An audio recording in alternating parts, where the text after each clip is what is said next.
You probably know where I'm going to start. Hansi Flick, Jürgen, said yesterday, I can only congratulate Liverpool as they've got a great player and especially a great person, referring, of course, to Thiago Alcantara. So what can you tell us now about the deal, where it's at, and what difference it will make to your team? First and foremost, that Hansi Flick is not only a very successful manager, he's a very nice person as well. Huh? So apart from that, there's nothing really to say, because it's how I learned. It's not official until it's announced, and I'm not the announcer, and so I don't know.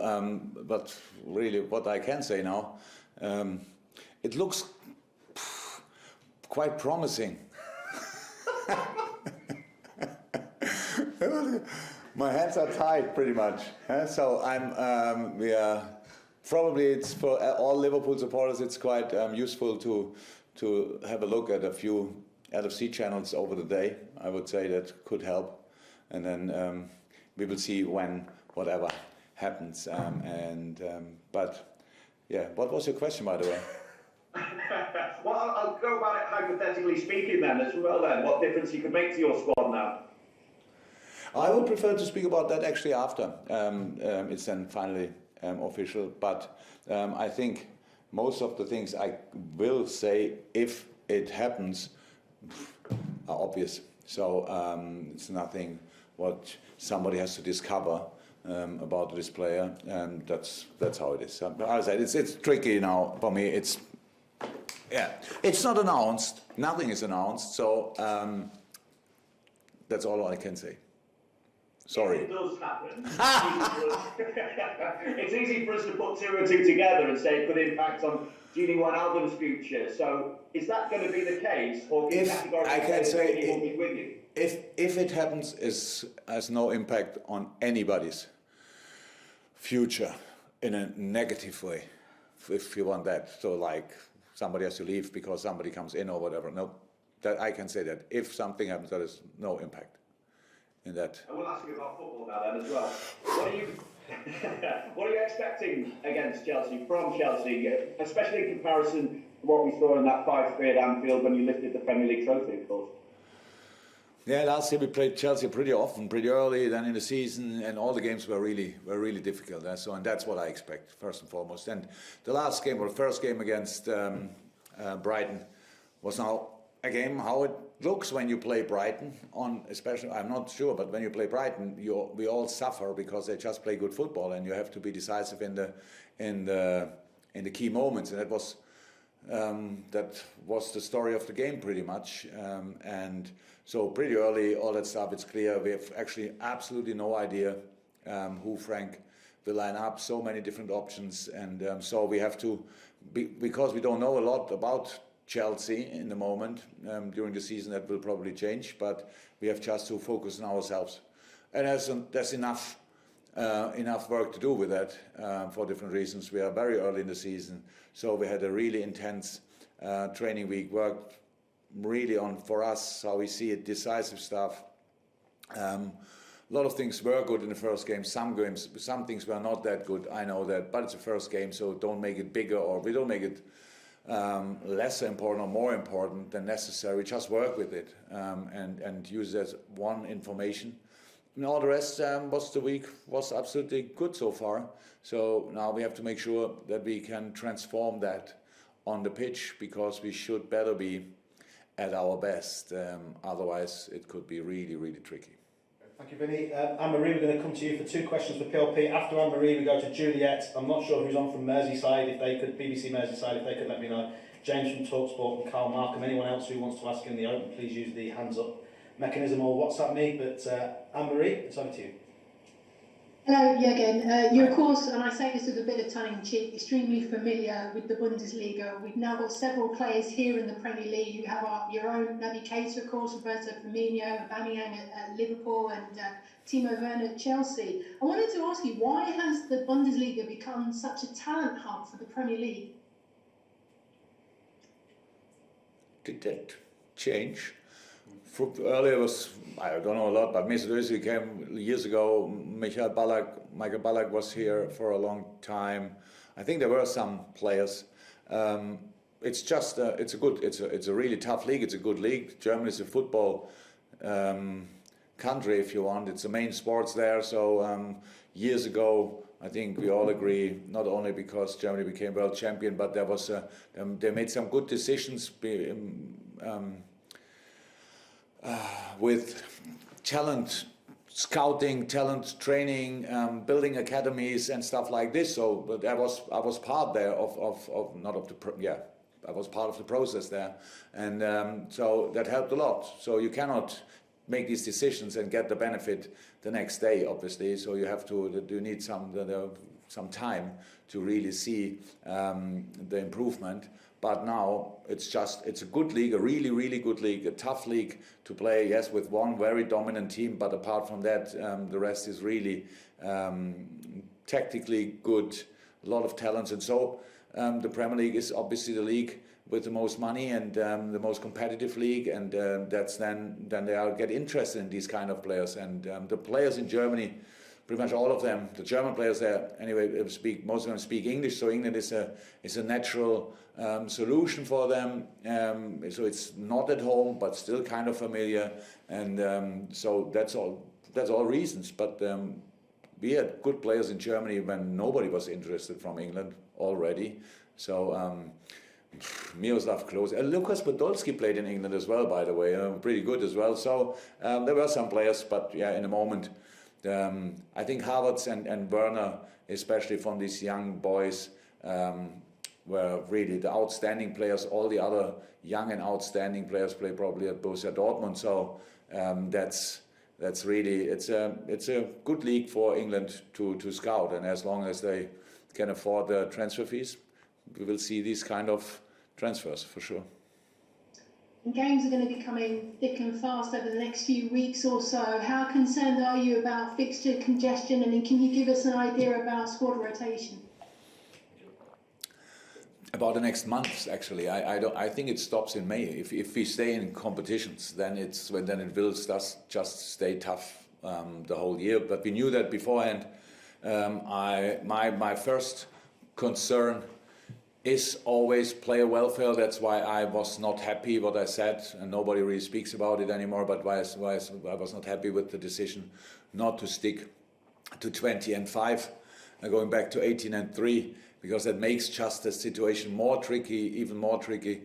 And we all will realize in the next few weeks how tough it will be. One is the imagination that you think, look at that, all 3 days a game, stuff like this, from now until whenever, but being in it is then different again. So we try to prepare as good as possible, and we will try to deal with the situation as good as possible. But everybody needs to be lucky with injuries and stuff like this that you can even rotate, and that we will see. But it's about focusing on the next game. That will not change.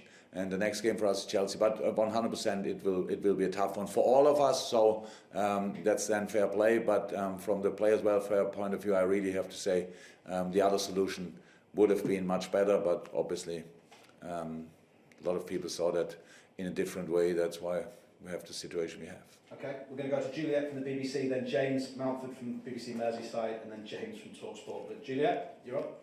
So, Jürgen, you say it's quite promising that Thiago will become a Liverpool player. Not quite over the line yet, but players like him don't become available very often at the price that's being reported. He seems to be a long-term admirer of the Premier League, wants to play in the Premier League. You seem to be a long-term admirer of him. So how much of a coup is it for Liverpool to attract this type of player?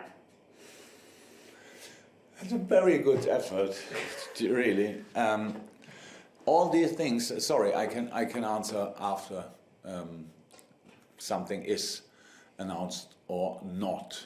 It's not. We cannot now talk about these kind of things in a hypothetical way and say just if he comes and stuff like this. It's just we have to wait a little bit. So you waited so long and often in your life, so we all are used to it.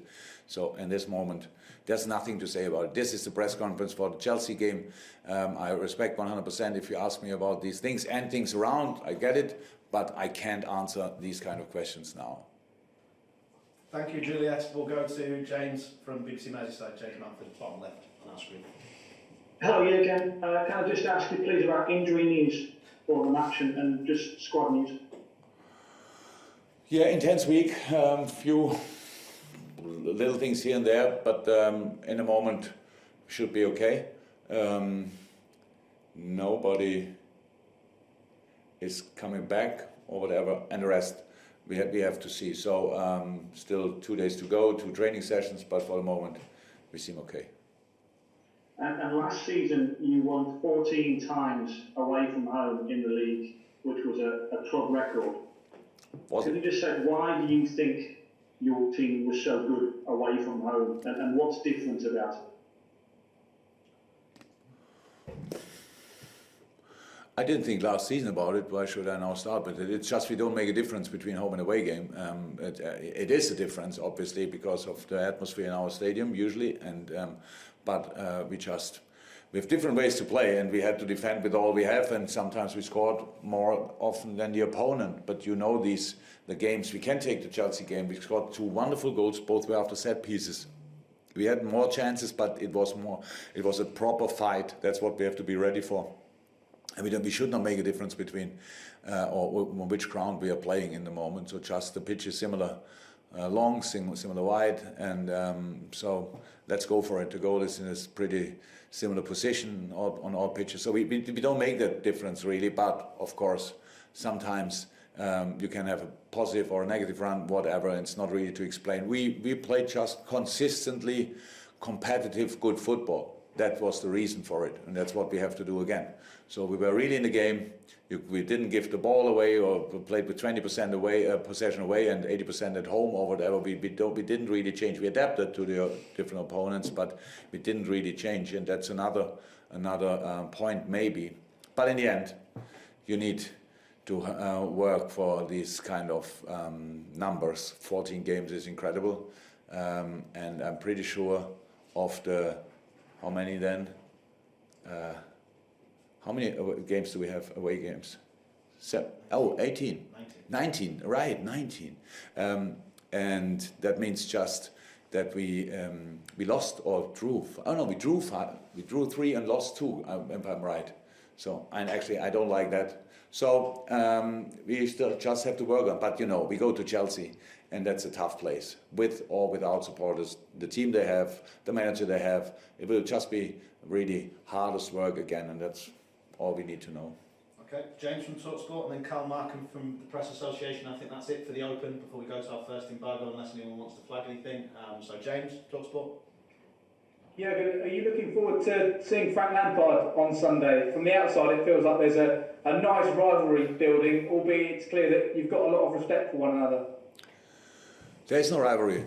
You should stop reading newspapers, because honestly, when I heard about these kind of things, what all the different journalists made of it, I really don't get that. It's like Winnie asks me a question, I answer it, and everybody takes it then the way he wants to take it. It might be a language issue or whatever. You all make a story of I said something about the transfer behavior of Chelsea. What I said, in the situation we are in, we cannot deal with the situation like other clubs. One of them was Chelsea, probably I mentioned, I don't know.